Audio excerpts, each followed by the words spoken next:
ঠিক হবে না, এতে আমাদের চাকরিরও সমস্যা হতে পারে। একটু ভাবনা চিন্তা করে বিষয়টা ম্যানেজ করতে হবে স্যার।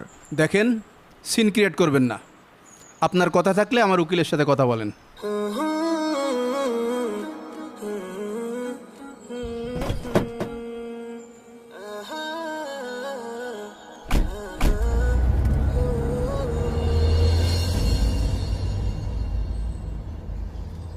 বাংলাদেশের আসল চোর কারা জানো? যারা ব্যাংক থেকে কোটি কোটি টাকা নিয়ে এইভাবে মুক্ত আকাশে ঘুরে বেড়াচ্ছে। ঠিক বলেছেন স্যার। এই গ্রামে প্রায় 11 থেকে 12 জন কৃষক লোন নিয়ে টাকা পরিশোধ করছে না। হেড অফিস থেকে আমাদের উপর চাপ দিচ্ছে। জি স্যার, এই বিষয়টা নিয়ে আমরাও অনেক প্রেশারে আছি। এই যে এই একজন। জি স্যার, এই নেই। হ্যালো, এই যে আপনি। জি স্যার। আপনারা কারা স্যার? ও, এখন তো আমাদেরকে চিনতে পারবেন না, না? ব্যাংক থেকে আপনি 24,000 টাকা লোন নিয়েছেন, সে লোন কি পরিশোধ এই যে করেছেন? Sir, notice. আপনার নামে নোটিশ আসছে।